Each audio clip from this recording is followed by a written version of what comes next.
ഈ സഖ്യങ്ങളുടെയൊക്കെ കാര്യം പറയുമ്പോൾ പലതരത്തിലുള്ള ചെറിയ ചെറിയ സഖ്യങ്ങൾ തദ്ദേശ തലത്തിൽ രൂപപ്പെടുന്ന ഒരു സമയം കൂടിയാണ്. അങ്ങനെയാണെങ്കിൽ ഈ തെരഞ്ഞെടുപ്പിൽ ആരുമായും സഖ്യമില്ല എന്നാണ് SDPI പ്രഖ്യാപിച്ചിരിക്കുന്നത്. ഒരു മുന്നണിയുമായും സഖ്യത്തിനോ ധാരണയ്ക്കോ SDPI തയ്യാറല്ല.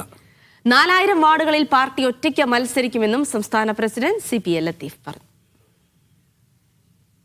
വരുന്ന തദ്ദേശ സ്വയംഭരണ സ്ഥാപനങ്ങളിലേക്കുള്ള തിരഞ്ഞെടുപ്പിൽ പാർട്ടി വളരെ ഗൗരവമായ ഒരു മത്സരം നടത്താൻ തന്നെ തീരുമാനിച്ചിട്ടുണ്ട്.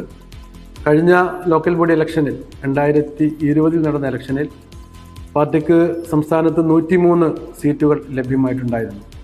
അതിന് മുമ്പത്തെ ഇലക്ഷനിൽ നിന്നും ഇരട്ടിയിലധികം സീറ്റുകൾ നേടിക്കൊണ്ടാണ് പാർട്ടി മുന്നോട്ട് വന്നത്.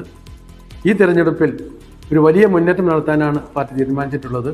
ഇന്നത്തെ സെക്രട്ടേറിയറ്റ് മീറ്റിങ്ങിലെ പ്രധാനപ്പെട്ട അജണ്ടയും ഇലക്ഷനിൽ ഏറ്റവും ശക്തമായ മത്സരം, ഇപ്പോൾ പാർട്ടിക്ക് പ്രാതിനിധ്യമുള്ള പഞ്ചായത്തുകളിൽ സീറ്റുകൾ ഇരട്ടിപ്പിക്കുന്നതിനും ഇപ്പോൾ പ്രാതിനിധ്യമില്ലാത്ത ലോക്കൽ ബോഡികളിൽ പഞ്ചായത്ത്, മുനിസിപ്പൽ കോർപ്പറേഷനുകളിൽ, ജില്ലാ പഞ്ചായത്തുകളിൽ ഒക്കെ പാർട്ടിക്ക് പ്രാതിനിധ്യമുണ്ടാകുന്ന രീതിയിലേക്കുള്ള പ്രവർത്തനങ്ങൾ ചിട്ടപ്പെടുത്താനുമാണ് ഇന്നത്തെ പാർട്ടിയുടെ പ്രധാനപ്പെട്ട ഒരു അജണ്ട.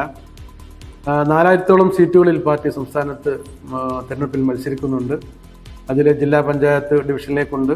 കേരളത്തിലെ 14 ജില്ലകളിലും ജില്ലാ പഞ്ചായത്തിലേക്കും അതുപോലെ കേരളത്തിലെ 30-ലധികം ബ്ലോക്ക് പഞ്ചായത്തുകളിലും ശക്തമായ മത്സരമാണ് പാർട്ടി ഉദ്ദേശിച്ചിട്ടുള്ളത്.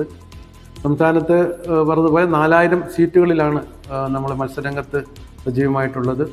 കഴിഞ്ഞ വർഷത്തേക്കാൾ ഉപരി വലിയ സീറ്റ് വർധന ഉണ്ടാക്കാൻ സാധ്യമാകും.